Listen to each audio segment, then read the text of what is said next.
வந்து ஒரு ஐடி கம்பெனியில் வேலை பார்க்குறவங்க கமெண்ட் பண்ணியிருக்காங்க. My liver test is normal. என்னோட டயபெட்டிஸ்க்கு டென்ஷன் தான் காரணம்னு நான் எப்படி கண்டுபிடிக்கணும் அப்படின்ட்டு. ஆக்சுவலாக இது ரொம்ப ரொம்ப நல்ல கொஸ்டின். இதே மாதிரி கொஸ்டின் தான் நீங்கள் கேட்கணும் அப்படின்ட்டு என்னோட ஒவ்வொரு வீடியோவில் நான் சொல்லிகிட்டே இருக்கேன். ஸோ இதில் வந்து பார்த்திங்கன்னா எனக்கு தெரிஞ்ச அனுபவத்தை நான் சொல்கிறேன். இப்போ அவங்க வந்து ஒரு ஐடி கம்பெனியில் வேலை பார்த்துட்ருக்காங்க. அவங்களுக்கு வீட்லேயும் வந்து டென்ஷனு, ஆஃபீஸ்லேயும் டென்ஷனு. அதை அவங்களால ஐடென்டிஃபை பண்ண முடியலை. ஸோ அவங்களுக்கு வந்து 2 இடத்துல இருக்கும்போது தலைவலி வருது அப்படின்ட்டு அவங்க என்கிட்ட சொல்லியிருந்தாங்க. ஸோ அப்படி சொல்லும்போது வந்து பார்த்திங்கன்னா, நீங்கள் வந்து ஒரு 1 வாரமோ இல்லை ஒரு 4 நாள் மேக்ஸிமம் லீவு போட்டு தனியாக ஒரு இடத்துக்கு போங்க. தனியானா உங்களுக்கு பிடிச்ச இடம், உங்களுக்கு தெரிஞ்ச இடம். ஸோ தனியாக ட்ராவல் பண்ணி போங்க அப்படின்னு நான் சொன்னேன். ஸோ அப்படி தனியாக ட்ராவல் பண்ணி போகும்போது அவங்களுக்கு வந்து ஆட்டோமேட்டிக்காகவே அவங்க உடம்பு வந்து தன்னைத்தானே ரீக்ரியேஷன் பண்ண ஆரம்பிக்கும்.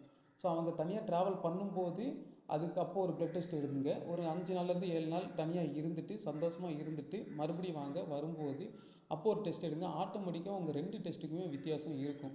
ஏன் சொல்கிறேன் அப்படின்னா, இதுவும் என் வாழ்க்கையில் நடந்துச்சு. நான் அதனால தான் இதை வந்து அனுபவப்பட்டனால தான் நான் சொல்கிறேன். ஸோ அதேமாதிரி அவங்க வந்து ஒரு 5 நாள் தனியாக இருந்து போயிட்டு வந்தாங்க. இப்போ என்னோடய சுகர் லெவல் வந்து நார்மலாக இருக்குது அப்படின்னு சொல்லியிருந்தாங்க.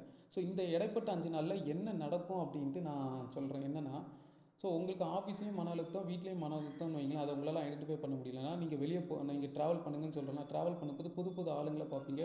புது புது இடத்த பார்க்கும்போது உங்கள் உடம்பு உங்களை தானே தன்னைத்தானே வந்து அது உருவாக்கிக்கும். அதாவது ரீக்ரியேஷன் பண்ணிக்கும்.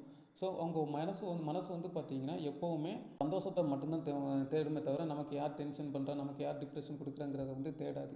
இந்த இடைப்பட்ட காலத்தில் வந்து உங்களுக்கு ஆட்டோமேட்டிக்காக மன அழுத்தம் வந்து குறையும். ஃபஸ்ட்டு விஷயம்.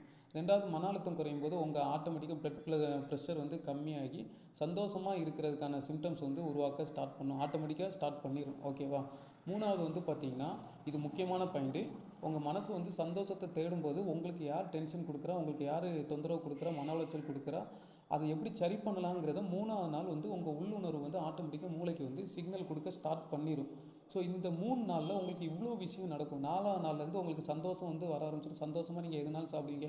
அதுக்கு முன்னாடி சாப்பிட்ற சாப்பாடு வந்து பார்த்திங்கன்னா, நீங்கள் நல்லா தான் டயட் பிளான் எடுத்தாலுமே டென்ஷன் இருக்கிறனால உங்களுக்கு வந்து அந்த டயட் பிளான் வந்து வேலை செய்யாது. அதாவது சுகர் ஸ்பைக்கை வந்து கம்மி பண்ணாது. ஆனால் இந்த இடத்துக்கு தனியாக ஒரு 3 நாள் 4 நாள் வரும்போது ஆட்டோமேட்டிக்காக உங்களுக்கு எல்லாமே ப்ளட் ப்ரெஷர் எல்லாமே குறைஞ்சி நீங்கள் சாப்பிட்ற சாப்பாடெல்லாம் மருந்தாக ஆட்டோமேட்டிக்காக கன்வெர்ட் ஆகிடும்.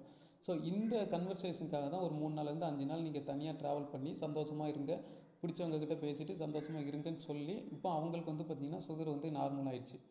ஸோ நம்மளோட கன்சல்டேஷனில் வந்து பார்த்திங்கன்னா, இந்த மாதிரி உங்கள் லைஃப்பை ரீஸ்டார்ட் பண்ணுறதுக்கும் ஃப்ரெஷ்ஷாக ஸ்டார்ட் பண்ணுறதுக்கும் கன்சல்டேஷனில் வந்து நம்ம ஒரு பார்ட்டாக கொடுத்துட்ருக்கோம். இதை தான் மிகப்பெரிய பார்ட்டாக கொடுத்துட்ருக்கேன்.